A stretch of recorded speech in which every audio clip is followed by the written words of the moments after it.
Hi friends, welcome to Shiva sir maths class. మనము ఏపీకి సంబంధించి ప్రీవియస్ గా డిఎస్సి పేపర్స్ ఎక్స్ప్లెయిన్ చేస్తున్నాం కదా. అందులో భాగంగా ఈ రోజు మనము 2019 జనవరి 27వ తారీఖు సెషన్ 2 లో ఆఫ్టర్నూన్ సెషన్ లో మ్యాథ్స్ కంటెంట్ కి సంబంధించి ఎటువంటి క్వశ్చన్స్ అడిగాడు, వాటి ఎక్స్ప్లెనేషన్స్ ఏ విధంగా చేయాలో ఈ వీడియోలో చూద్దాం. మనకి డిఎస్సికి సంబంధించిన క్వశ్చన్లు 111 నుంచి స్టార్ట్ అయ్యి 130 వరకు ఉంటాయి. టోటల్ గా 20 బిట్స్. ఫస్ట్ క్వశ్చన్ చూస్తే, ఒక వ్యక్తి 16 పండ్లను 24 రూపాయలకు కొని 8 పండ్లు 18 రూపాయలు చెప్పున అమ్మగా అతనికి వచ్చు లాభ శాతం ఎంత అని అంటున్నాడు. ఆప్షన్స్ ఈ విధంగా ఇచ్చాడు. మనకి వాడే అన్నాడు లాభ శాతం కనుక్కోమన్నాడు, అంటే ప్రాఫిట్ అనేది వస్తుందని అర్థమైంది. మనకి వాడు 8 పండ్లు 18 రూపాయలు చెప్పున అమ్ముతున్నాడు కాబట్టి సెల్లింగ్ ప్రైస్ 8 ఫ్రూట్స్ ఏమో 18 రూపీస్ అని అంటున్నాడు. ఇది మనకి సెల్లింగ్ ప్రైస్. మరి ఇదే 8 పళ్ళు ఎంత కొంటున్నాడో మనకు తెలిస్తే లాభ శాతం అనేది ఈజీగా కనుక్కోవచ్చు.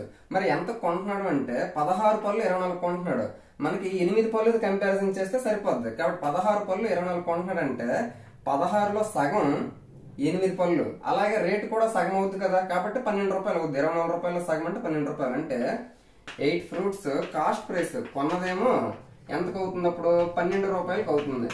ఈ విధంగా 8 ఫ్రూట్స్ 18 రూపీస్ అమ్ముతున్నట్టు వాడు చెప్పాడు. వాడు ఎంత కొంటున్నాడు అంటే డైరెక్ట్ గా నీకు 8 పళ్ళు 24 రూపాయలు కొంటున్నాడు అనకుండా 16 పళ్ళు 24 కొంటున్నాడు అన్నాడు. కాబట్టి మనం ఏం చేయాలి, సెల్లింగ్ ప్రైస్ ఏదైతే ఉందో 8 ఫ్రూట్స్ దానికి సంబంధించి కాస్ట్ ప్రైస్ కూడా ఈక్వల్ చేస్తే, అంటే 8 పళ్ళు 18 కొని 8 పళ్ళు 12 రూపాయలు కొని 8 పళ్ళు 18 రూపాయలకి అమ్మాడు. కాబట్టి లాభం ఎంత వస్తుంది, ఇక్కడ ప్రాఫిట్ 6 రూపీస్ వస్తుంది. అది మనకు అర్థమైంది. ఎప్పుడు కూడా ప్రాఫిట్ అయినా లాస్ అయినా ఏదైనా కూడా ఎప్పుడు కూడా కాస్ట్ ప్రైస్ మీద మనము క్యాలిక్యులేషన్ చేయాలి. కాస్ట్ ప్రైస్ అంతా 12 రూపీస్ ఇంటూ పర్సంటేజ్ కదా కనుక్కుంటున్నాడు, ప్రాఫిట్ పర్సంటేజ్ కనుక్కుంటున్నాడు కాబట్టి into 100. 6 1s 6 2s 2 1s 250s అంటే ఎంత పర్సంటేజ్ ప్రాఫిట్ వచ్చిందంటే 50% వచ్చింది. Option 3 is the correct answer. Next question చూస్తే, 112 కొంత సొమ్ముపై 10% వడ్డీ రేటు చొప్పున 2 సంవత్సరాలకి అయ్యే చక్ర వడ్డీ సాధారణ వడ్డీల తేడా 556 రూపాయలు అయినా ఆ సొమ్ము ఎంత అని అంటున్నాడు. ఆప్షన్స్ అలా ఇచ్చాడు. మనకేమంటున్నాడు, కొంత సొమ్ముపై 10% వడ్డీ రేటుతో సాధారణ వడ్డీ చక్ర వడ్డీ రెండు కనుక్కొని వాటితో డిఫరెన్స్ 556 అట.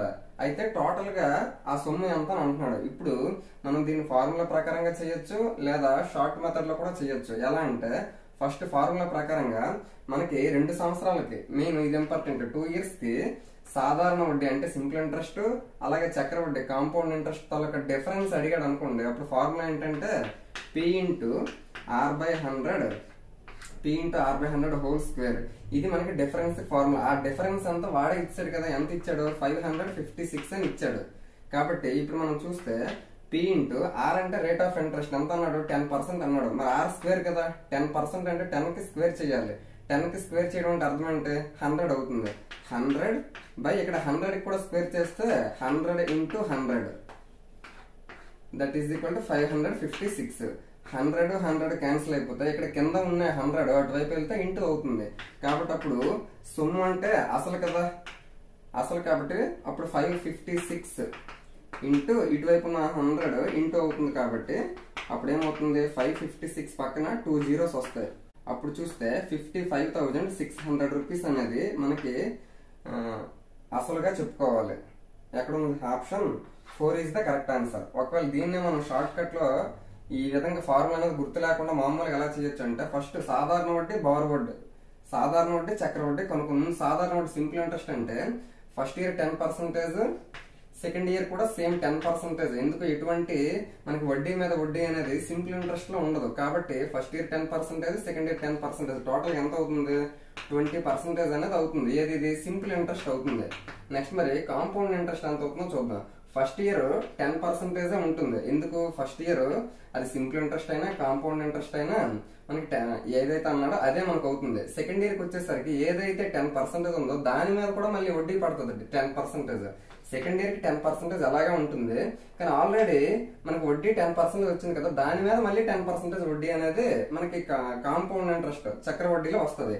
కాబట్టి ఫస్ట్ ఏదైతే 10% వచ్చిందో 1 ఇయర్ లో దాని మీద మళ్ళీ 10% ఉంటది. కాబట్టి 10 లో 10% అంటే 1 అవుతుంది. కాబట్టి ఆ 1 కూడా ఇక్కడ మనం యాడ్ చేయాలి. అప్పుడు టోటల్ గా ఎంత అవుతుందంటే 21 అవుతుంది. మనకి ఇప్పుడు ఏం ఇచ్చాడు, వాడే డిఫరెన్స్ ఇచ్చాడు. మనకి సాధారణ వడ్డీకి కాంపౌండ్ ఇంట్రెస్ట్ ఈ రెండింటి తాలూకా డిఫరెన్స్ ఎంత 1. ఆ 1% అనేది మనకి డిఫరెన్స్ ఎంతకి సమానం 556 కి ఈక్వల్ గా అన్నాడు. మరి మనకి ఆ సొమ్ము కావాలి. సొమ్ము అంటే 100% కదా, ఆ 100% ఎంత అవుతుంది అని అన్నాడు. 1% 556. మరి 100% అంటే 556 కి ఇంటూ 100 కదా చెయ్యాలి. అప్పుడు 55,600 రూపీస్ వస్తుంది. ఈ విధంగా మనం ఫార్ములా అనేది గుర్తు లేకుండా రెగ్యులర్ గా ప్రాసెస్ ప్రకారంగా చేయొచ్చు. ఎలా చేయొచ్చు, ఫస్ట్ ఇయర్ 10% అనేది ఒకేలా ఉంటుంది, సెకండ్ ఇయర్ లో 10% వస్తుంది. అలాగే ఫస్ట్ ఇయర్ లో కంప్లీట్ అయిన 10% ఏదైతే ఉందో దాని మీద మళ్ళీ వడ్డీ కట్టాలి. అదే కదా కాంపౌండ్ ఇంట్రెస్ట్. 10 మీద మళ్ళీ 10% వడ్డీ అంటే 1 అవుతుంది. కాబట్టి first year 10%, second year 10 + 1 11%, total గా 21% అవుతుంది. మరి ఈ రెండింటి తాలూకు డిఫరెన్స్ 1%. ఆడు ఎంత అంటున్నాడు, 556 అన్నాడు. మరి 100% కావాలి. ఎందుకు, మనకి అడిగిందేమో ప్రిన్సిపల్ అడిగాడు. కాబట్టి 100% 556 into 100 55,600 రూపీస్ అవుతుంది. ఆ విధంగా కూడా మనం చేయొచ్చు. ఫార్ములా అయితే ఇది P into R/100 whole square. ఇక్కడ స్క్వేర్ అనేది R కి 100 కి రెండింటికి కూడా చెందుతుంది. కాబట్టి ఈ విధంగా హోల్ అనేది పెట్టాలి. నెక్స్ట్ క్వశ్చన్ చూస్తే 113. ఇక్కడ 3 నెంబర్లను ఇవ్వడం జరిగింది. వాటికి HCF గసాబా అనేది కనుక్కోమంటున్నాడు. ఆప్షన్స్ ఈ విధంగా ఇచ్చాడు. మనము ఇక్కడ ఇచ్చిన నెంబర్స్ చూస్తే, ఇక్కడ ఆప్షన్స్ చూస్తే, ఆప్షన్స్ ప్రకారంగా కూడా మనం డైరెక్ట్ గా ఈ క్వశ్చన్ ని మనం ఈజీగా చేయొచ్చు. ఎలా అంటే మనం ఫర్ ఎగ్జాంపుల్ నేను ఇక్కడ 2, 4, 8 ఈ 3 నెంబర్లు తీసుకొని వీటి తాలూకా HCF అనేది కడితే మనకు 2 వస్తుంది. ఎందుకు, HCF అంటే ఏంటి, 2 తాలూకా ఫ్యాక్టర్స్ అంటే 1, 2, 4 తాలూకా ఫ్యాక్టర్స్ కారణాంకాలు 1, 2, 4, 8 తాలూకా ఫ్యాక్టర్స్ మనకు 1, 2, 4, 8. మరి గసాబా అంటే ఏంటి, గరిష్ట సామాన్య భాజకం. అంటే కారణాంకాలు ఏవైతే ఉన్నాయో వాటిలో గరిష్టంగా ఉండేదే మనకి గసాబా అవుతుంది. మరి ఈ మూడింట్లో కూడా కామన్ గా ఉండాలి, అలాగే హైయెస్ట్ ఉండాలి. ఆ విధంగా ఉండేది 2 కదా. మరి ఇప్పుడు దీని ప్రకారం మనం దీన్ని అబ్జర్వేషన్ చేస్తే ఈ ఏదైతే మన గసాబా వచ్చిందో ఆ గసాబా తాలూకా గుణిజాలే కదా ప్రతిదీ కూడా కరెక్ట్ గా చూస్తే 2 1s 2, 2 2s 4, 2 4s 8. అంటే ప్రతి నెంబర్ కూడా ఆ గసాబాకి గుణిజమే అవుతుంది. ఆ విధంగా చూస్తే ఇక్కడ గసాబా అన్నాడు, ఏదో ఒకటి ఆన్సర్ మనకి, వాటి తాలూకా గుణిజాలే ఇవి అవుతాయి. మనం కరెక్ట్ గా చూస్తే ఇక్కడ 68 అన్నాడు, 72 అన్నాడు, 74 అన్నాడు. వీటి తాలూకా యూనిట్ ప్లేస్లు చూడండి. ఇక్కడేమో యూనిట్ ప్లేస్ లో 1 ఇచ్చాడు, 5 ఇచ్చాడు, 6 ఇచ్చాడు. అంటే యూనిట్ ప్లేస్ లో కంపల్సరీగా బేస్ సంఖ్యలు ఉన్నాయి, సరి సంఖ్యలు కూడా ఉన్నాయి. మనకి ఏ టేబుల్స్ లో మనకి ఇప్పుడు ఫర్ ఎగ్జాంపుల్ 2 టేబుల్ చూడండి, 2 1s 2, 2 2s 4. అంటే మనం సరి సంఖ్యని బేస్ సంఖ్యతో గుణించినా సరి సంఖ్య వస్తుంది, సరి సంఖ్యని సరి సంఖ్యతో గుణించినా కూడా సరి సంఖ్య వస్తుంది. కాబట్టి ఇప్పుడు మీరు దీన్ని ఇక్కడ సరి సంఖ్య ఉంది అంటే 68 అనేది మనకి సరి సంఖ్య అవుతుంది. దాన్ని మనము 1 తో ఇంటూ చేస్తే 68 వస్తుంది. ఒకవేళ 2 తో ఇంటూ చేస్తే మనకు 136 వస్తుంది. అంటే మన 68 తాలూకు ఏ మల్టిపుల్ ఏ గుణిజం చూసినా కూడా యూనిట్ ప్లేస్ లో 6 వస్తుంది. మరి ఇక్కడ యూనిట్ ప్లేస్ లో 6 ఉన్నది అంటే సరి సంఖ్య ఉన్నదైతే ఉన్నది, కానీ అన్ని కూడా సరి సంఖ్యలో వస్తున్నాయి కదా ఇక్కడ. కానీ ఇక్కడ చూస్తే ప్రతి నెంబర్ కూడా ఆ నెంబర్ తో డివైడ్ అవ్వాలి అన్నానంటే దీని తాలూకా గుణిజాలు ఇవి అవ్వాలి కంపల్సరీగా.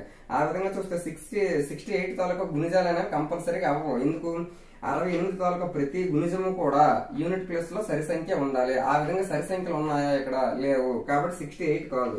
నెక్స్ట్ ఇక్కడ కూడా చూడు, సరి సంఖ్యని ఇంటూ చేసామంటే వాటి తాలూకా గుణిజాలలో కూడా యూనిట్ ప్లేస్ 1 స్థానంలో సరి సంఖ్య ఉంటుంది. కానీ ఇక్కడ చూస్తే బేస్ సంఖ్యలు ఉన్నాయి.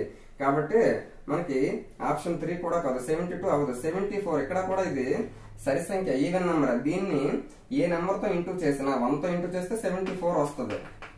అదే 2 తో ఇంటూ చేస్తే మనకి 148 వస్తుంది. అంటే యూనిట్ ప్లేస్ చూడండి, యూనిట్ ప్లేస్ లో నువ్వు ఏది గుణించినా కూడా కంపల్సరీ యూనిట్ ప్లేస్ లో సరి సంఖ్య ఈవెన్ నెంబర్ వస్తుంది. కానీ ఇక్కడ ఈవెన్ నెంబర్ ఉందా, ఈ రెండింటి దగ్గర ఈవెన్ నెంబర్ లేదు. కాబట్టి ఇది కూడా కాదు.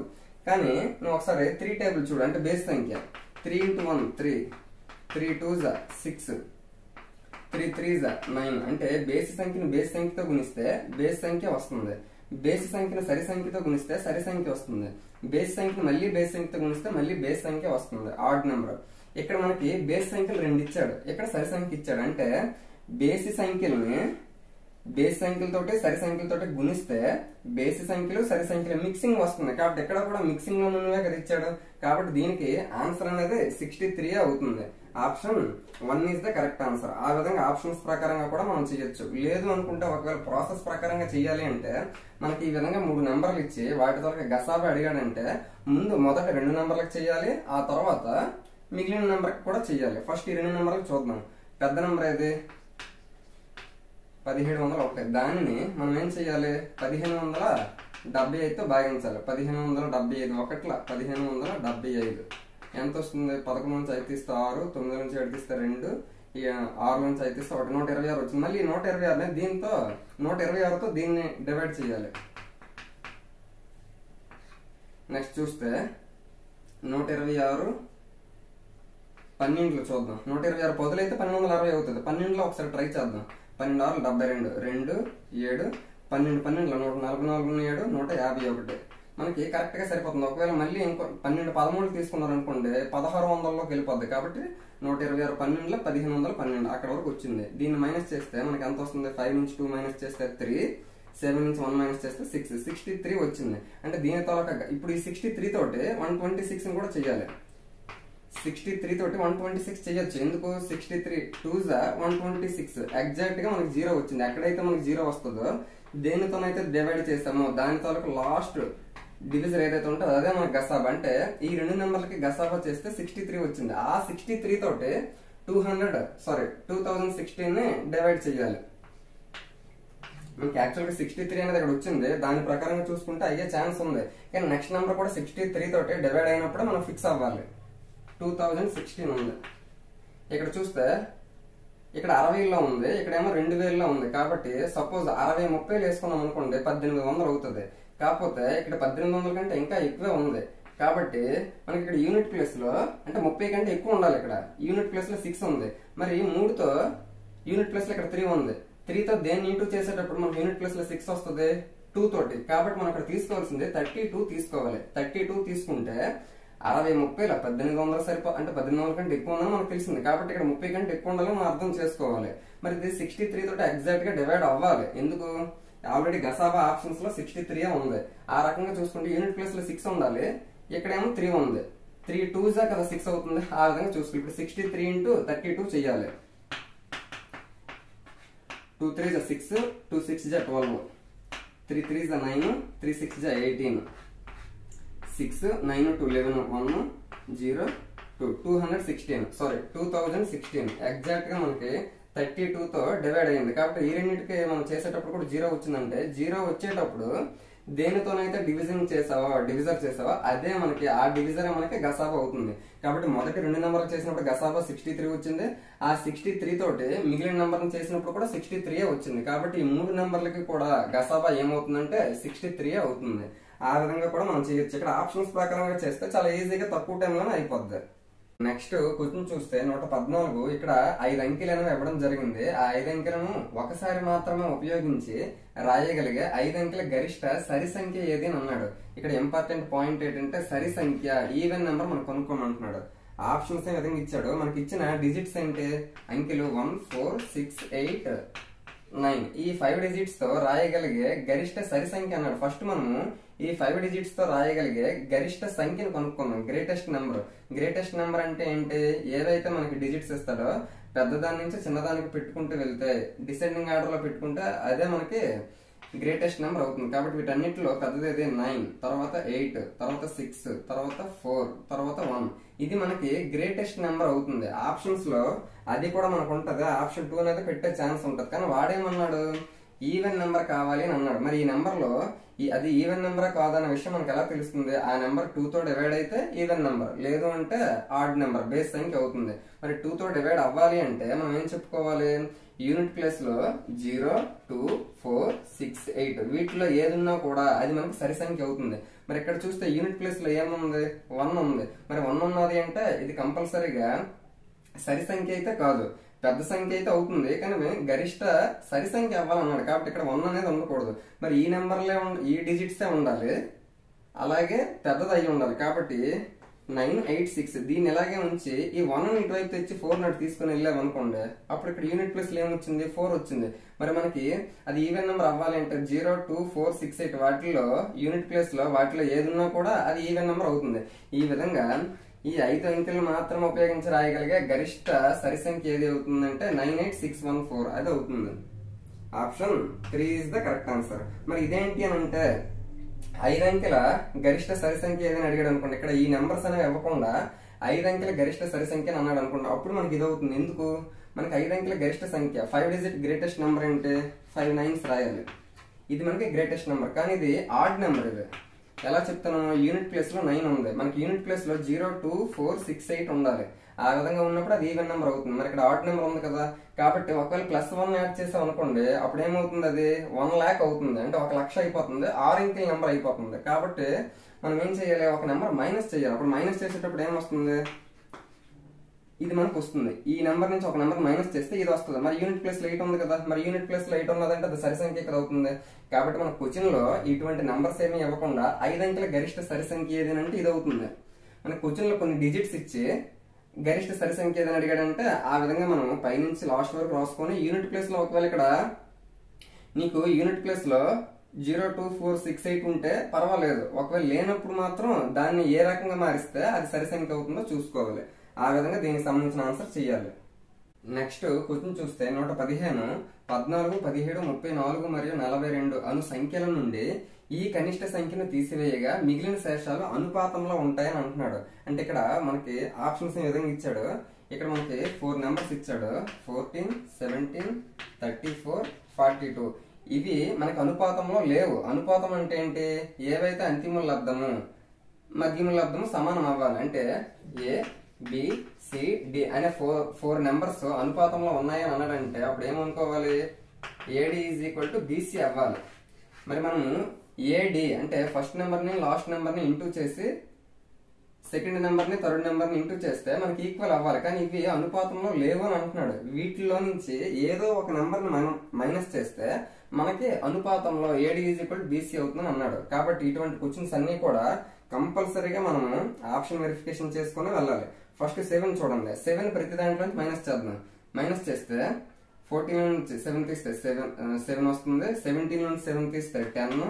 నెక్స్ట్ 34 లో నుంచి 7 తీస్తే 21, 42 లో నుంచి 7 తీస్తే 35. ఇప్పుడు AD is equal to BC అవ్వాలి. అంటే ఈ రెండు ఇంటూ చేసేటప్పుడు ఈ రెండు ఈక్వల్ అవ్వాలి. ఇక్కడ 21 into 10 అంటే 210 అవుతుంది. మరి ఈ రెండు ఇంటూ చేస్తే 7 5 35 అంటే యూనిట్ ప్లేస్ లో 5 వస్తుంది. ఎక్కడేమో 0 ఉంది. కాబట్టి ఈ రెండు ఈక్వల్ అవ్వట్లేదు ఇంటూ చేసేటప్పుడు. కాబట్టి ఆప్షన్ 1 అనేది కాదు. నెక్స్ట్ 4 ని ప్రతి దాంట్లో నుంచి మైనస్ చేద్దాం. 14 నుంచి 4 మైనస్ చేస్తే 10. నెక్స్ట్ 17 నుంచి 4 తీస్తే 13. నెక్స్ట్ 34 నుంచి 4 తీస్తే 30. నెక్స్ట్ 42 నుంచి 4 తీస్తే 38. మనం ఇక్కడ చూస్తే 13 3 390 అవుతుంది బీసీ. మరి ఏడి ఎంత అవుతుంది? 10 into 38 అంటే 380 అవుతుంది. 380 390 ఈక్వల్ అవ్వలేదు కదా, కాబట్టి ఆప్షన్ 2 కూడా అవ్వదు. నెక్స్ట్ 3 అనేది చేద్దాం. 14 నుంచి 3 మైనస్ చేస్తే 11. 17 నుంచి 3 మైనస్ చేస్తే 14. 34 నుంచి 3 తీస్తే 31. 42 నుంచి 3 తీస్తే 39. ఇప్పుడు ఈ రెండు ఇంటూ చేయాలి. ఈ రెండు ఇంటూ చేసేటప్పుడు 9 1s 9 అవుతుంది. అంటే యూనిట్ ప్లేస్ లో 9 వస్తుంది. అంటే అక్కడతో మనం చేసి ఆగిపోవాలి. యూనిట్ ప్లేస్ లో ఒకవేళ ఈక్వల్ అయినప్పుడు మనం మిగిలిన ప్రాసెస్ అంతా చేయాలి. ఇప్పుడు ఈ రెండు ఇంటూ చేసేటప్పుడు యూనిట్ ప్లేస్ లో ఏమొస్తుంది? 4 into 1 అంటే 4 వస్తుంది. మరి ఏ నెంబర్ ఇటువైపు నెంబర్లు ఏవైనా కూడా యూనిట్ ప్లేస్ లో ఇక్కడ 9 ఉంది, ఇక్కడ 4 ఉంది. కాబట్టి ఆ రెండు ఈక్వల్ అవ్వవు కదా ఎట్టి పరిస్థితుల్లో. కాబట్టి ఆప్షన్ 3 కూడా కాదు. నెక్స్ట్ మిగిలింది ఏంటి? ఆప్షన్ 4 ఇది అవుతుంది. చూద్దాం. ఈ 2 ని ప్రతి దాంట్లో నుంచి మైనస్ చేద్దాం. 14 నుంచి 2 మైనస్ చేస్తే 12. 17 నుంచి 2 తీస్తే 15. నెక్స్ట్ 34 నుంచి 2 మైనస్ చేస్తే 32. 42 నుంచి 2 తీస్తే 40. ఇప్పుడు ఈ రెండు ఇంటూ చేద్దాం. ఇక్కడ 2 0s 0 వచ్చింది యూనిట్ ప్లేస్. ఇక్కడ కూడా 15 2s 30 అంటే లాస్ట్ లో 0 వచ్చింది. అంటే ఇవి సరిపోయే ఛాన్స్ ఉంది. నెక్స్ట్ లెవెల్కి వెళ్ళాలి. 12 4s 48 అంటే 480. అంటే ఈ రెండు ఇంటూ చేసేటప్పుడు 480 వచ్చింది. మరి ఈ రెండు ఇంటూ చేసినప్పుడు 480 రావాలి. ఎందుకు? AD is equal to BC కాబట్టి అనుపాతంలో ఉన్నాయని అన్నాడు. అంటే అంతిముల లబ్ధము మధ్యముల లబ్ధము సమానం అవ్వాలి. ఇప్పుడు 15 2s 30 0 3 15 3s 45 plus 3 48. మరి సరిపోయింది కదా, రెండు అంతిమ లబ్ధము మధ్యమ లబ్ధము సమానమైంది. కాబట్టి ఈ నెంబర్స్ నుంచి దేన్ని మనం మైనస్ చేస్తే అనుపాతంలోకి వచ్చాయి, అవి 2ని మైనస్ చేసేటప్పుడు వచ్చాయి. కాబట్టి option 4 is the correct answer. Next question చూస్తే 116 ఒక సంఖ్యలో 65% దానిలో 4/5 వంతు కన్నా 21 తక్కువైన ఆ సంఖ్య ఏది అని అంటున్నాడు. ఆప్షన్స్ ఈ విధంగా ఇచ్చాడు. మనం ఇటువంటి క్వశ్చన్ కరెక్ట్ గా చదివి మన ఎక్స్ అనే వాల్యూ తీసుకొని అప్లై చేస్తే ఈజీగా ఉంటుంది. ఒక సంఖ్యలో ఆ సంఖ్య మనకు తెలియదు, మనం కనుక్కోవాల్సింది కూడా ఆ సంఖ్యే కదా. కాబట్టి ఒక సంఖ్యలో అంటే దాన్ని నేను ఎక్స్ అనుకుంటే ఆ సంఖ్యలో 65%, ఆ సంఖ్యలో 65% అంటే 65/100 కదా అనేది దేనికి సమానం అంటున్నాడు. దానిలో అంటే ఆ ఎక్స్ లో 4/5 వంతు కన్నా, అంటే ఎక్స్ లో 4/5 వంతు కన్నా 21 తక్కువైనా అన్నాడు. అంటే దీనికన్నా 21 తక్కువ అని అన్నాడు. కాబట్టి -21. ఈ విధంగా మనం స్ట్రక్చర్ వేయగలిగితే మనకి ఈజీగా వస్తుంది. ఇప్పుడు చూస్తే ఇది 5 తో డివైడ్ అవుతుంది. 5 13s 5 20 అంటే 13x. ఇక్కడ చూస్తే 13x/20 that is equal to ఇక్కడ 4x మైనస్ 5 21s 105/5. కాబట్టి 5 1s 5 4s. ఇప్పుడు 13x ఇటువైపు ఉంటుంది, ఈ 4 అటు వెళ్తే 4 4s 16x మైనస్ 4 × 105 420 అవుతుంది. ఇప్పుడు ఇక్కడ ప్లస్ 13x అటు వెళ్తే మైనస్ అవుతుంది, అంటే 16 నుంచి 13 మైనస్ చేస్తే 3x మిగులుతుంది. 3x is equal to minus 420 ఇటు వస్తే ప్లస్ 420 అవుతుంది. 3 1s 3 14s కాబట్టి 140 అవుతుంది. కాబట్టి ఎక్స్ వాల్యూ మనకు కావాల్సిన వాల్యూ ఏంటి, ఆ సంఖ్యకి అడిగాడు, ఎక్స్ వాల్యూకి అడిగాడు. కాబట్టి మనకు కావాల్సిన సంఖ్య ఏమవుతుంది, 140 అవుతుంది.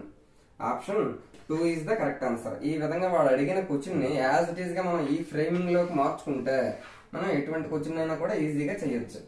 నెక్స్ట్ క్వశ్చన్ చూస్తే 117 వర్గ సంఖ్య మరియు ఘన సంఖ్య అయ్యే 3 అంకెల సంఖ్య ఏదని అంటున్నాడు. అంటే స్క్వేర్ నెంబర్ అవ్వాలి, అలాగే క్యూబ్ నెంబర్ కూడా అవ్వాలి, 3 డిజిట్ నెంబర్ అవ్వాలి. ఆప్షన్స్ అన్నింటిలో కూడా 3 డిజిట్స్ ఇచ్చాడు. ఏదేది స్క్వేర్ నెంబర్స్ అవుతాయి, ఏవి క్యూబ్ నెంబర్స్ అవుతాయో చూద్దాం. ఇప్పుడు 343ని మనం ఏ విధంగా రాయొచ్చు, 7 క్యూబ్ గా రాయొచ్చు. ఏ విధంగా రాయొచ్చు అంటే 7 క్యూబ్. ఎందుకు 7 క్యూబ్ అంటే 7 స్క్వేర్ అంటే 49, 49 × 7, 49 × 7 అంటే దాన్ని ఇంటూ చేస్తే 343 వస్తుంది. కాబట్టి 343ని 7 క్యూబ్ గా రాయొచ్చు. అలాగే 343ని ఇంకా దేనికి మనము స్క్వేర్ గా రాయలేము. కాబట్టి ఆప్షన్ 1 అనేది అవ్వదు. నెక్స్ట్ 2 చూస్తే 625ని 25 కి స్క్వేర్ గానే రాయగలం, కానీ 625ని దేనికి క్యూబ్ గా రాయలేము. కాబట్టి ఆప్షన్ 2 కూడా కాదు. ఆప్షన్ 3 చూస్తే 729 అనేది 27 కి స్క్వేర్ గాను రాయొచ్చు, అలాగే 9 కి క్యూబ్ గాను కూడా రాయొచ్చు. 9 క్యూబ్ అంటే 9 స్క్వేర్ × 9, 9 స్క్వేర్ అంటే 81, 81 × 9 చూడండి, 81 × 9, 9 1s 9, 9 8s 72. కాబట్టి 9 క్యూబ్ గా రాయగలుగుతున్నాము, అలాగే 27 స్క్వేర్ గా కూడా రాయగలుగుతాము. కాబట్టి మనకి వర్గ సంఖ్య మరియు ఘన సంఖ్య రెండు అయ్యే నెంబర్ 3 డిజిట్ ఏదంటే 729. Option 3 is the correct answer. Next option 4 చూస్తే 841 అనేది 29 కి స్క్వేర్ గానే రాయగలము, అంతేగాని 849 దేనికి క్యూబ్ గా రాయలేము. కాబట్టి ఆప్షన్ వెరిఫికేషన్ చేసుకొని మనము స్క్వేర్లు అనేవి మినిమం 30 వరకు కంపల్సరీగా నేర్చుకోవాలి, క్యూబ్లు అనేవి 15 వరకు అయినా మినిమం నేర్చుకోవాలి. దీని మీద మనకి గ్రిప్ ఉంటే ఇటువంటి క్వశ్చన్స్ అన్నింటినీ కూడా ఆప్షన్ వెరిఫికేషన్ చేసుకుని ఫాస్ట్ గా చేయొచ్చు. నెక్స్ట్ 118 క్వశ్చన్ చూస్తే 6 అంకెల సంఖ్యలో మొదటి 2 అంకెలు 2 చే భాగించబడతాయి, 3 అంకెలు 3 చే, 4 అంకెలు 4 చే, 5 అంకెలు 5 చే, 6 అంకెలు 6 చే భాగింపబడే సంఖ్య ఏదని అంటున్నాడు. అంటే ఇక్కడ 6 అంకెల సంఖ్యలు ఇచ్చాడు. ఆప్షన్స్ లో ఫస్ట్ 2 డిజిట్స్ ఏవైతే ఉంటాయో అది 2 తో డివైడ్ అవుద్ది అని అంటున్నాడు. ఫస్ట్ 3 డిజిట్స్ ఏవైతే ఉన్నదో అది 3 తో డివైడ్ అవుద్ది అని అంటున్నాడు. ఫస్ట్ 4 డిజిట్స్ 4 తోటి, ఫస్ట్ 5 డిజిట్స్ 5 తోటి, టోటల్ గా ఉండే 6 డిజిట్స్ 6 తోటి. ఆ విధంగా ఏ నెంబర్ ఉందని అంటున్నాడు ఆప్షన్స్ లో. ఫస్ట్ మనం ఆప్షన్ 1 చూస్తే ఆప్షన్స్ ప్రకారంగా వెళ్ళాలి, ఇది కూడా తప్పదు. ఫస్ట్ ఆప్షన్ 1 చూస్తే ఫస్ట్ 2 డిజిట్స్ ఏంటన్నాడు, 2 తో భాగించమన్నాడు. మరి ఫస్ట్ 2 డిజిట్స్ 12 కదా, 12 అనేది 2 తో డివైడ్ అవుతుంది. నెక్స్ట్ ఫస్ట్ 3 డిజిట్స్ 1 2 3 అంటే 123 కూడా 3 తో డివైడ్ అవ్వాలి, 3 తో డివైడ్ అవుతుంది. ఎందుకు 3 తో డివైడ్ అవ్వాలి అంటే మనకి డివిజిబిలిటీ రూల్స్, బాధ్యత సూత్రాలు అంటే సమ్ ఆఫ్ డిజిట్స్ అంటే 3 + 2 5, 5 + 1 6, 6 అనేది 3 తో డివైడ్ అవుతుంది. కాబట్టి 123 కూడా 3 తో డివైడ్ అవుతుంది. నెక్స్ట్ 4 డిజిట్స్ చూడాలి. ఇప్పుడు 1 2 3 4 ఈ నెంబర్ అనేది 4 తో డివైడ్ అవ్వాలి. మనకి 4 తో డివైడ్ అవ్వాలి అంటే డివిజిబిలిటీ రూల్ ఏంటి, లాస్ట్ 2 డిజిట్స్ మనకి 4 తో డివైడ్ అయితే ఆ నెంబర్ మొత్తం కూడా 4 తో డివైడ్ అవుతుంది. లాస్ట్ 2 డిజిట్స్ అంటే ఇవి మనం తీసుకోకూడదు. ఈ 4 డిజిట్స్ లోనే లాస్ట్ 2 డిజిట్స్ 34 అవుతుంది. కాబట్టి 34 4 తో డివైడ్ అవుతుందా? 34 అనేది 4 తో డివైడ్ అవ్వదు. కాబట్టి మనకి మొదటి 3 వరకు సరిపోయింది. 4వ నెంబర్కి వచ్చేసరికి మనకి అప్లై అవ్వట్లేదు 4 కి. కాబట్టి ఆప్షన్ 1 అనేది కాదు. నెక్స్ట్ ఆప్షన్ 2 చూస్తే ఫస్ట్ 2 డిజిట్స్ 14 కాబట్టి 2 తో డివైడ్ అవుతుంది. నెక్స్ట్ 3 డిజిట్స్ చూడండి 1 4 3 మనకి 3 తాలూకు డివిజిబిలిటీ రూల్ గుర్తొస్తే చాలు. 3 1 4 4 + 4 8 8 అనేది 3 తో డివైడ్ అవ్వదు. కాబట్టి ఆప్షన్ 2 కూడా కాదు. ఇక్కడతో ఆగిపోయింది మనకి. నెక్స్ట్ చూస్తే థర్డ్ది 1 ఇక్కడ 6 డిజిట్ నెంబర్ ఇచ్చారు. ఫస్ట్ 2 డిజిట్స్ చూడండి 16 అనేది 2 తో డివైడ్ అవుతుంది. నెక్స్ట్ 3 చూడాలి. ఫస్ట్ 3 డిజిట్స్ 162 3 తో డివైడ్ అవుతుందో లేదో చూడాలి. 1 + 6 7 7 + 2 9 9 అనేది 3 తో డివైడ్ అవుతుంది. కాబట్టి 162 కూడా 3 తో డివైడ్ అవుతుంది. నెక్స్ట్ 4 డిజిట్స్ చూడాలి. 1624 అంటే 1624 అనే నెంబర్ 4 తో డివైడ్ అవ్వాలి. 4 తో డివైడ్ అవ్వాలంటే లాస్ట్ 2 డిజిట్స్ 4 తో డివైడ్ అయితే చాలు. ఈ నెంబర్ లో లాస్ట్ 2 డిజిట్స్ ఏంటి 24 4 తో డివైడ్ అవుతుంది. కాబట్టి 1624 అనే నెంబర్ 4 తో డివైడ్ అవుతుంది. నెక్స్ట్ చూడండి 5 డిజిట్ నెంబర్ చూడండి. ఇక్కడ వరకు 5 వరకు చూసుకోవాలి.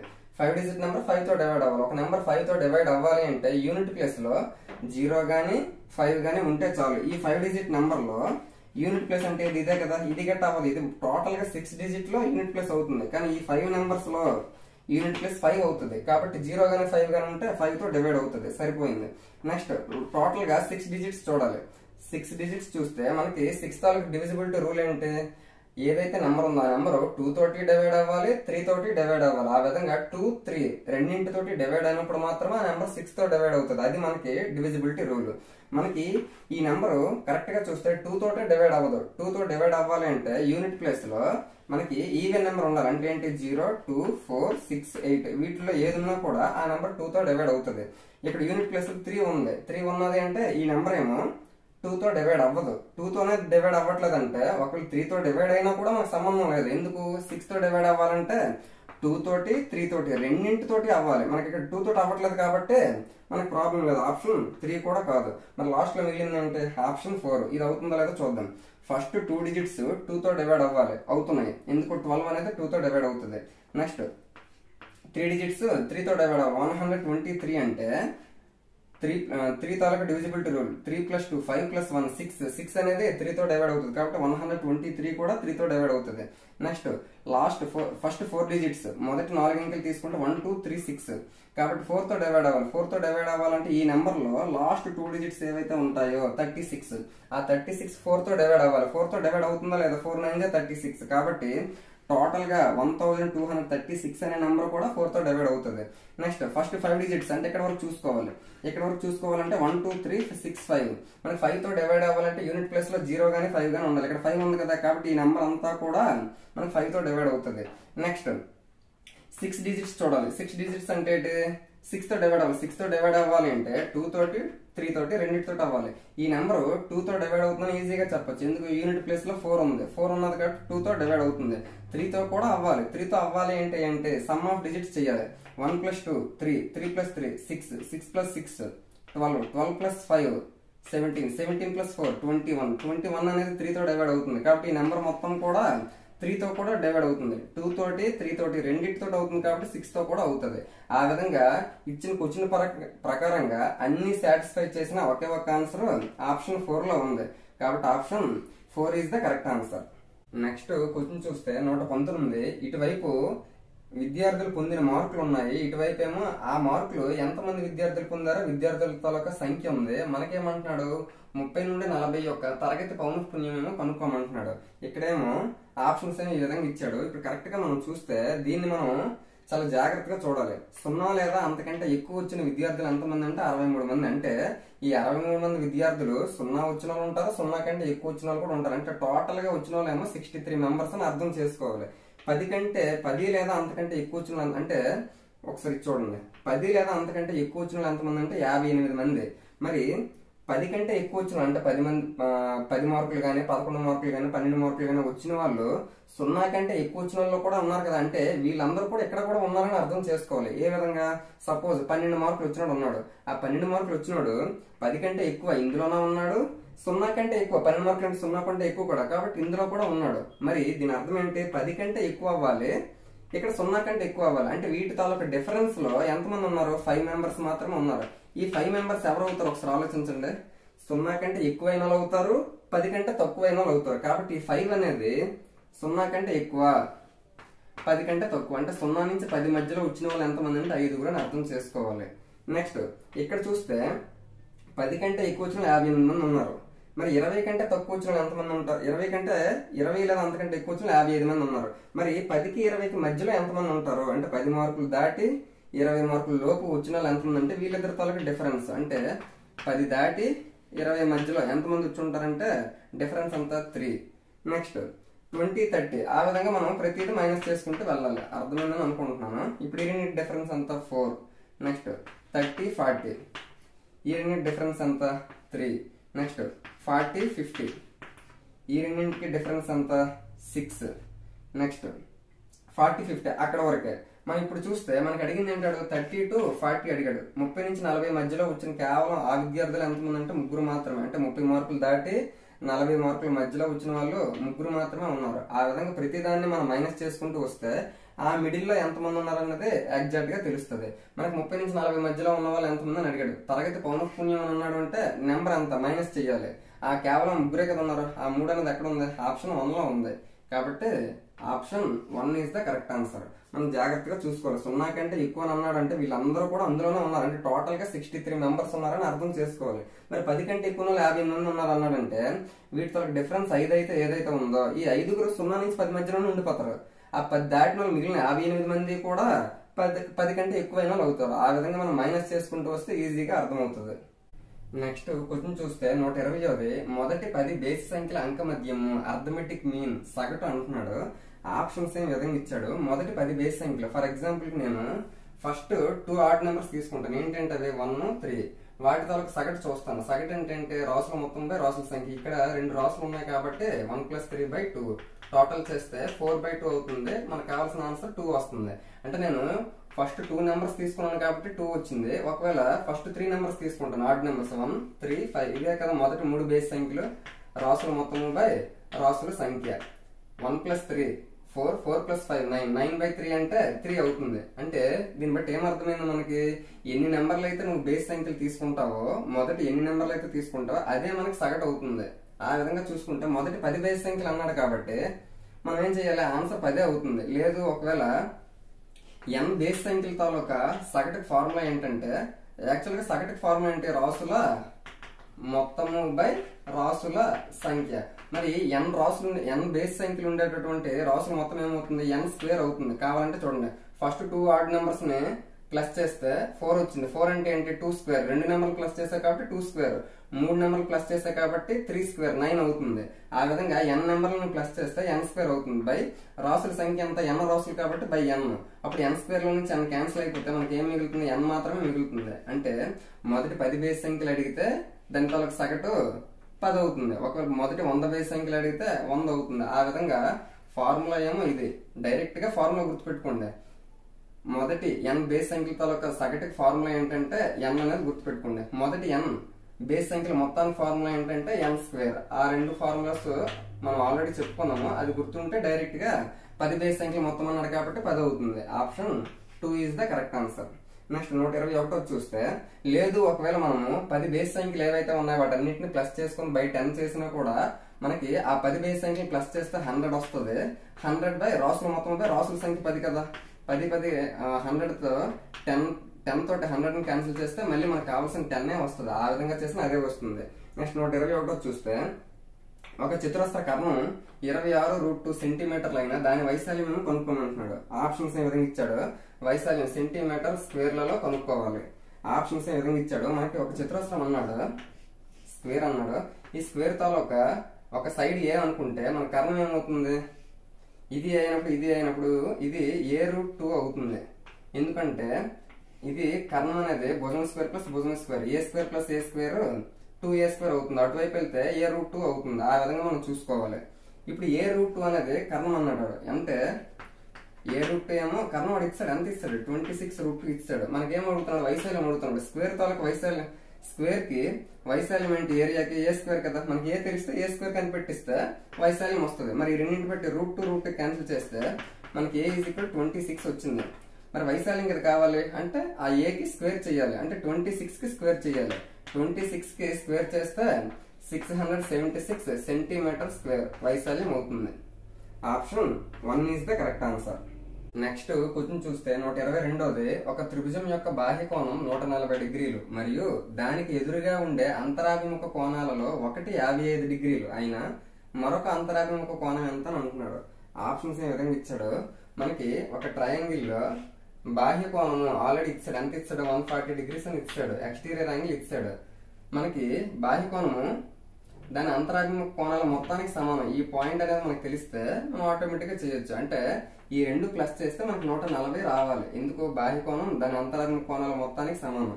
అందులో మనకి ఒక కోణం ఏమో 55 ఇచ్చాడు. అంటే సపోజ్ ఇది ఒకవేళ 55 అని అనుకుంటే ఈ రెండు ప్లస్ చేస్తే 55 అవ్వాలి. అందులో 140లో 55 ఇక్కడ పోయింది. ఇంకా 55 పోయిందంటే ఇంకెంత ఉంటుంది మనకి, 140లో నుంచి 55 తీయాలి. ముందు 140లో నుంచి 50 తీస్తే ఎంత అవుతుంది, 90 అవుతుంది. 90లో నుంచి ఇంకొక 5 తీస్తే 85 అవుతుంది. అంటే ఇది 85 అవ్వాలి. ఆ విధంగా ఇది 85 ఇది 55 అయినప్పుడే మనకి ఎంత అవుతుంది, 140 అవుతుంది. కాబట్టి బాహ్య కోణము దాని అంతరాభిముఖ కోణాల మొత్తానికి సమానం అవుతుంది. కాబట్టి రెండో కోణం ఎంత అవుతుంది, రెండో అంతరాభిముఖ కోణం 85 డిగ్రీలు అవుతుంది. Option 4 is the correct answer.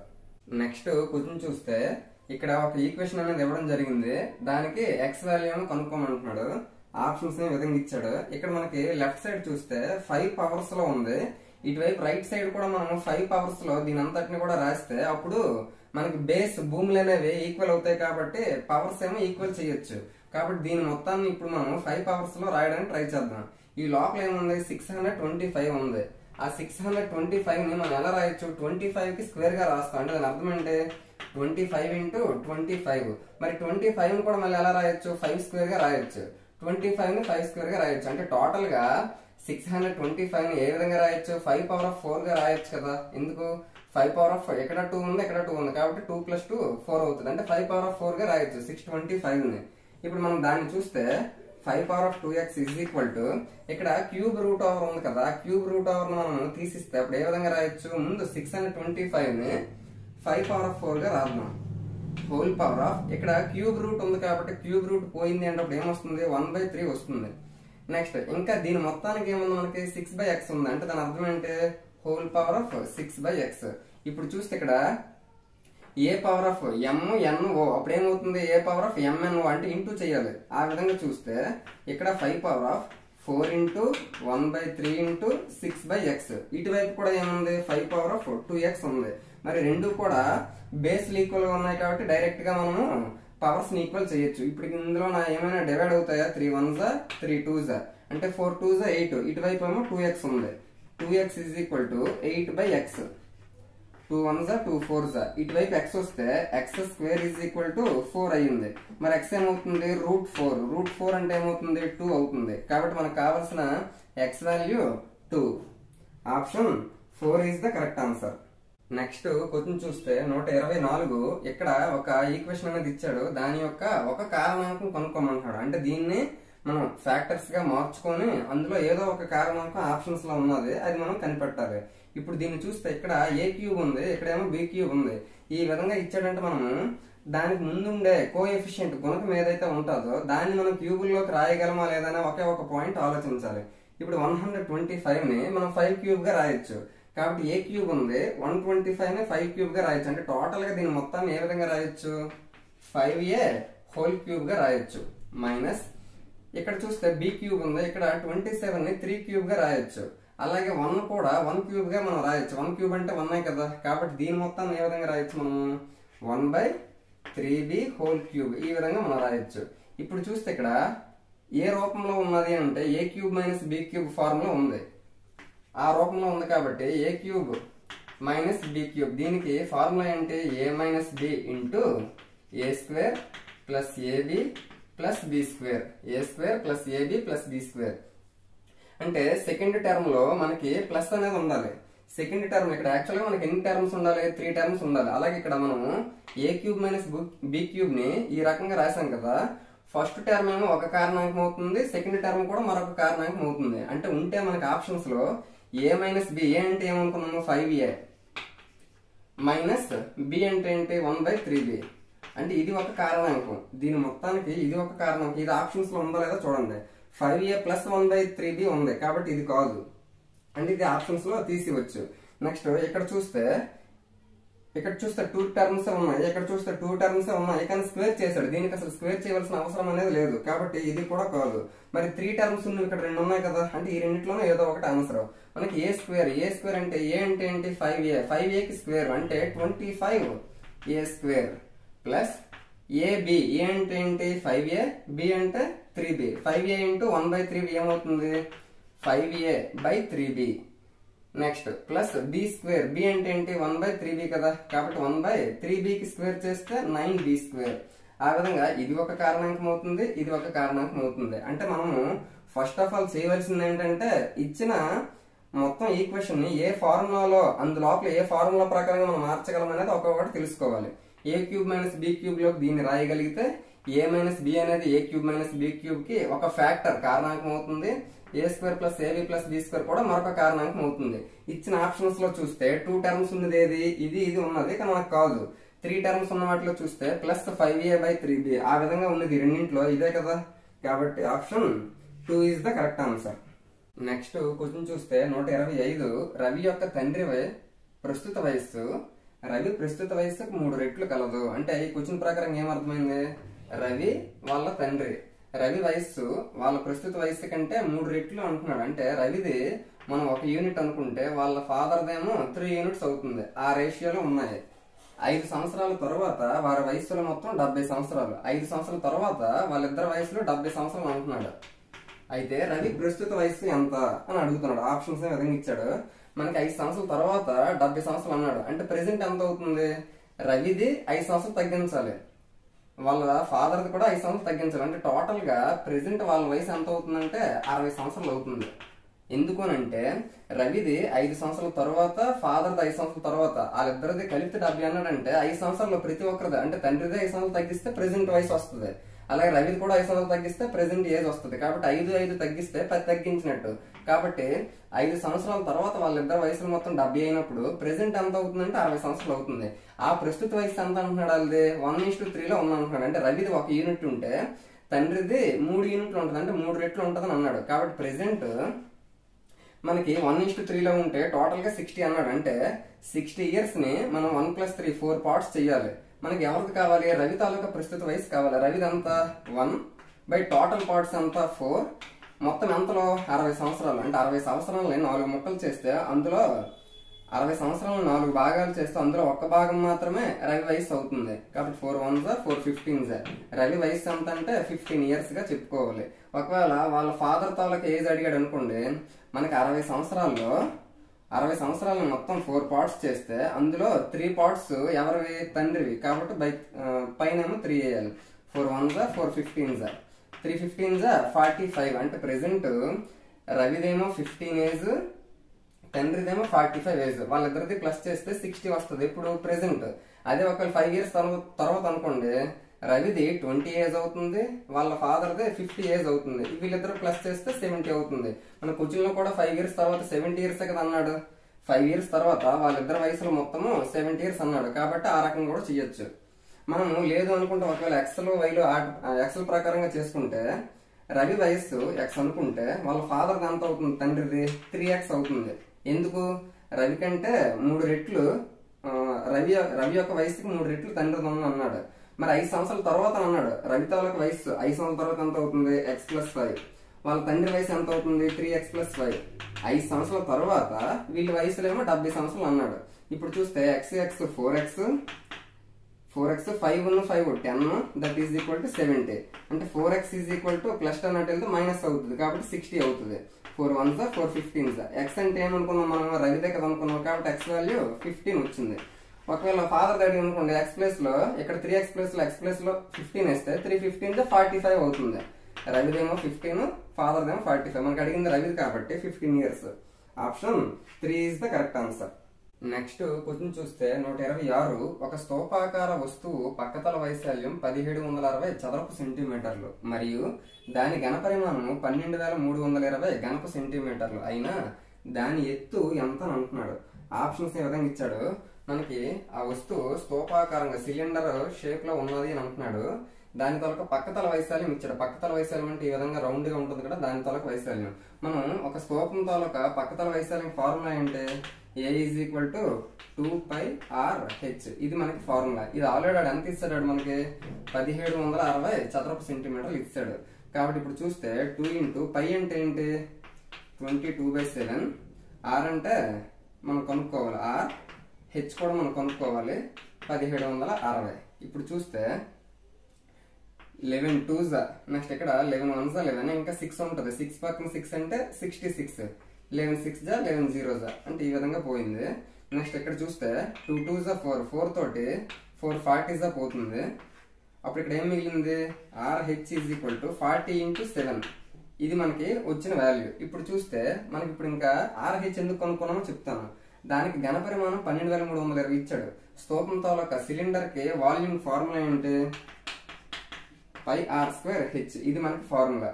కాబట్టి ఇప్పుడు మనం చూస్తే ఇది ఎంత ఇచ్చాడు, ఆల్రెడీ మనకి 12320 ఇచ్చాడు. మనకి π అంటే 22/7, r². ఇందులో నుంచి r², h ఒకటే, r అనేది కనుక్కుంటే మనకి ఏమొస్తుంది, r is equal to 7 4s 28 అంటే 280/h వస్తుంది. కాబట్టి మనం r ప్లేస్ లో ఇది అనమాట మనం రాయాలి, 280/h. ఎందుకు మనం r అనేది తీసుకున్నామంటే మనకి ఇక్కడ ఆన్సర్ అనేది h లో కావాలి. ఎందుకు మనకి అడిగింది, వాడు ఏం అడిగాడు, హైట్ అడిగాడు. కాబట్టి r² అంటే r అంటే 280/h, ఇక్కడ r² అన్నాడు కాబట్టి ఇంకొక 280/h that is equal to ఇంకొక h కూడా ఉంది, h that is equal to 12320. ఒక h కి ఈ h కి క్యాన్సిల్ అయిపోతే ఇప్పుడు మనకి ఇంకా ఏవేవి క్యాన్సిల్ అవుతాయి, 7 తోటి 7 1s 7 40s. నెక్స్ట్ ఇక్కడ చూస్తే ఇక్కడ 0కి క్యాన్సిల్ అవుతుంది. ఇక్కడ 4 తోటి ఇది మొత్తం క్యాన్సిల్ అవుతుంది. చేస్తే ముందు 11 తో చేద్దాం. 11 2s 22, 11 1s 11, ఇంకా 1 3 13, 11 1s 11, 2 2 22, 11 2s 22. ఆ విధంగా 2 తో క్యాన్సిల్ అయింది. నెక్స్ట్ ఇక్కడ 4 తోటి 1 12 క్యాన్సిల్ అవుతుంది. 4 1s 4 2s 8, 3 పక్కన 2 అంటే 32, 4 8s 32, 28 టైమ్స్ పోయింది. నెక్స్ట్ ఇక్కడ 28 1s 28 10s. ఇప్పుడు మనం చూస్తే ఇంకా ఏం మిగిలి, ఇక్కడ 2 మిగిలింది, 10 మిగిలింది. 2 into 10/h is equal to 1. మరి దాని ప్రకారంగా h ఏమొస్తుంది, h is equal to 2 into 10 అంటే 20 అవుతుంది. ఆ విధంగా మనం స్తూపాకారం తాలూకా ఎత్తు అనేది కనుక్కోవాలి. 20 సెంటీమీటర్ వచ్చింది. Option 1 is the correct answer. Next question చూస్తే 127, ట్రయాంగిల్ ఏబిసిలో యాంగిల్ ఏ 40 degrees. ఇక్కడ ట్రయాంగిల్ ఏబిసిలో యాంగిల్ ఏ ఏమో 40 degrees అంటున్నాడు. బిఓ మరియు ఓసీలు వరుసగా, ఇక్కడ బిఓ అనే ఒక రేఖ ఉంది, ఓసీ అనే ఇంకొక రేఖ ఉంది. ఆ రెండు రేఖలు కూడా యాంగిల్ బి మరియు యాంగిల్ సి ల కోణ సమద్విఖండన రేఖలు అని అంటున్నాడు. యాంగులర్ బైసెక్టర్స్ అంటే బికి సికి ఇది యాంగులర్ బైసెక్టర్, కోణ సమద్విఖండన రేఖ. కోణ సమద్విఖండన రేఖ అంటే ఏంటి, ఇక్కడ ఉండే కోణాన్ని సమానంగా 2 పార్ట్స్ గా విడదీస్తుంది. ఇక్కడ కూడా ఉండే యాంగిల్ ని 2 ఈక్వల్ పార్ట్స్ గా విడదీస్తుంది. ఆ విధంగా ఈ రేఖలు అనేవి ఓ వద్ద ఖండించుకున్నాయి. అయితే యాంగిల్ బిఓసి కు సమానమైనది. బిఓసి అంటే ఎక్కడ మనం కనుక్కోవాలి, ఓ దగ్గర ఉండే యాంగిల్ అంతా అంటున్నాడు. ఇది మనం కనుక్కోవాలి. మనం చూస్తే ఆప్షన్స్ ఏ విధంగా ఇవ్వడం జరిగింది. దీనికి ఎక్కువ టెన్షన్ పడకుండా మనం చిన్న రూల్స్ అంటే రేఖాగణితానికి సంబంధించి చిన్న చిన్న రూల్స్ అప్లై చేస్తే ఈజీగా చేయొచ్చు. ఇక్కడ ట్రయాంగిల్ లో మనం చూస్తే 40 degrees ఇచ్చాడు. మనకి ఒక ట్రయాంగిల్ లో ఇంటీరియర్ యాంగిల్స్ అంటే అంతర్కోణాలు మొత్తం ఎంత అవుతుంది, 180 అవుతుంది. 180లో ఇది ఆల్రెడీ 40 అయిపోయిందంటే మిగిలిన ఈ రెండు కూడా ఎంత అవుతుంది, 140 అవుతుంది. అవునా కాదా? ఆ 140లో ఎక్కడైనా ఇక్కడ 100 ఉండొచ్చు, ఇక్కడ 40 ఉండొచ్చు, లేదా ఇక్కడ 90 ఉండొచ్చు, ఇక్కడ 50 ఉండొచ్చు, ఎంతైనా ఉన్నాయండి. కానీ ఇక్కడ మనకి ఇంకొక ఇన్ఫర్మేషన్ ఏంటి ఇచ్చాడు అంటే యాంగులర్ బైసెక్టర్స్ ఉన్నాయి కదా, కోణ సమద్విఖండన రేఖలు. మరి దీన్ని సమానంగా ముక్కలు చేస్తుంది, దీన్ని సమానంగా ముక్కలు చేస్తుంది అంటే అర్థం అంటే ఈ రెండు కోణాల తాలూకు మొత్తం ఏదైతే ఉందో దాన్ని 2 సమాన ముక్కలుగా చేస్తుందని అర్థం చేసుకోవాలి. అప్పుడు ఎంత అవుతుంది, 70 అవుతుంది. అంటే ఈ ముక్కని మనం ప్లస్ చేస్తే 70 వస్తుంది. ఈ రెండు ముక్కలు ప్లస్ చేస్తే 70 వస్తుంది. అంటే ఇక్కడ 35 ఉండొచ్చు, ఇక్కడ 35 ఉండొచ్చు, లేదా ఇక్కడ 40 ఉండొచ్చు, ఇక్కడ 30 ఉండొచ్చు, ఎంతైనా ఉన్నాయి. కానీ మనకి కోణ సమద్విఖండన రేఖలు ఈ రెండు కోణాలు మొత్తం కలిపితే కంపల్సరీగా 70 ఉంటది. మరి ఇక్కడ ఒక ట్రయాంగిల్ ఏర్పాటు అయింది కదా, ఆ ట్రయాంగిల్ ఇక్కడ వేస్తాం చూడండి.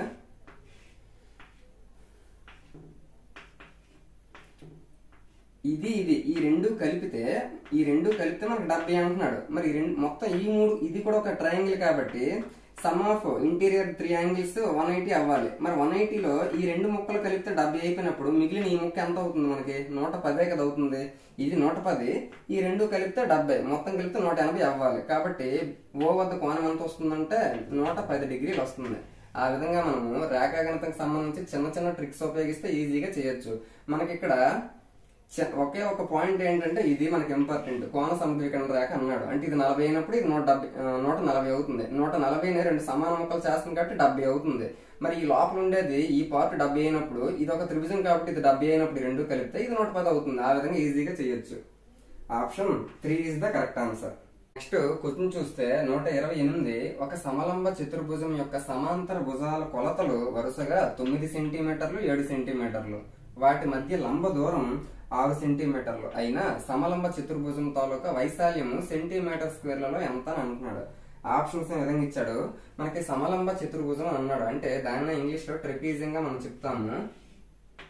ఈ విధంగా ఉంటుంది.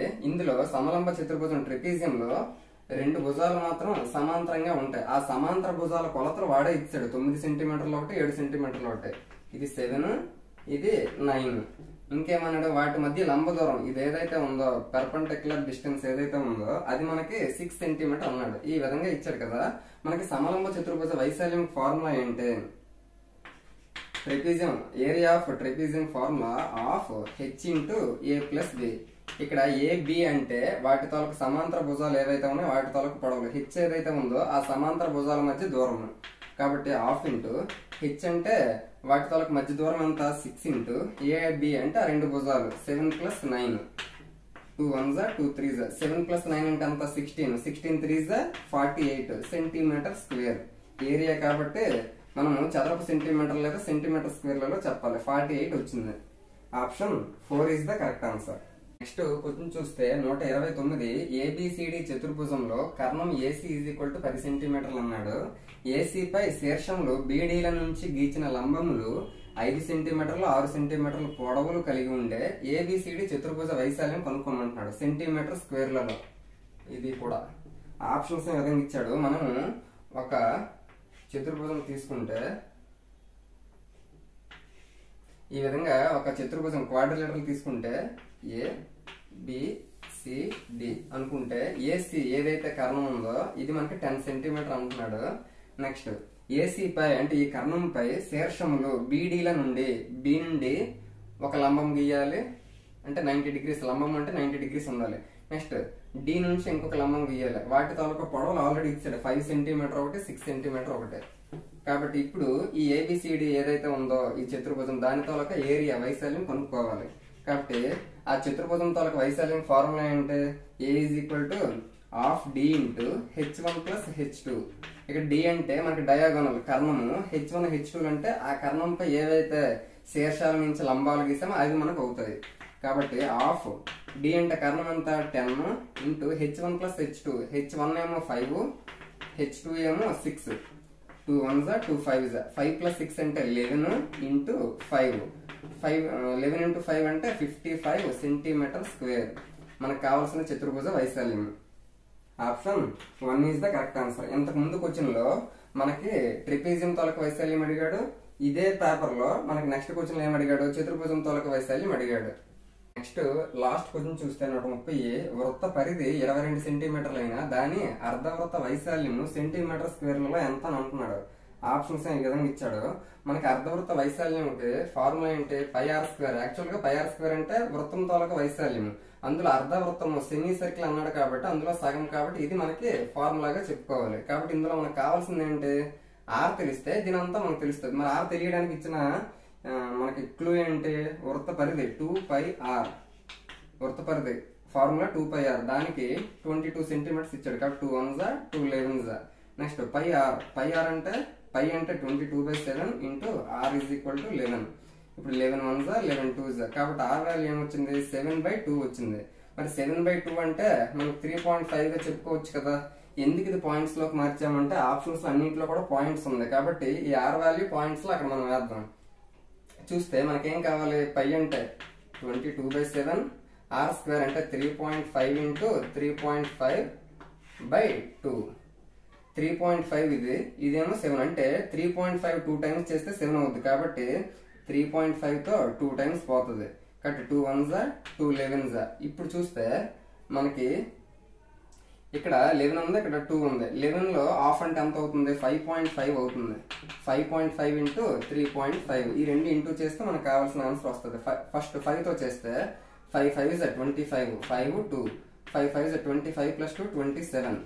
3 తోటి 3 5s 15, 5 1, 3 5s 15 plus 1 16, 5 12 1, నెక్స్ట్ 9 1 చేస్తే ఇక్కడ ఒక పాయింట్ ఇక్కడ ఒక పాయింట్ కాబట్టి 2 పాయింట్స్ తర్వాత మనకు కామన్ వస్తుంది. 19.25 మనకు కావాల్సిన answer. Option 2 is the correct answer. ఈ విధంగా మనము 2019 జనవరి 27వ తారీఖు షిఫ్ట్ 2లో మనకి మ్యాథ్స్ కంటెంట్ కి సంబంధించి ఎటువంటి క్వశ్చన్స్ అడిగాడు, వాటి ఎక్స్ప్లెనేషన్స్ ఏ విధంగా చేయాలో మీకు అర్థమైనట్టే చెప్పాను అనుకుంటున్నాను. ఈ వీడియో మీకు నచ్చిందంటే తప్పకుండా లైక్ చేయండి, మీ ఫ్రెండ్స్ అందరికీ షేర్ చేయండి. శివ సార్ మ్యాథ్స్ క్లాస్ ని సబ్స్క్రైబ్ చేసుకోండి. Thank you.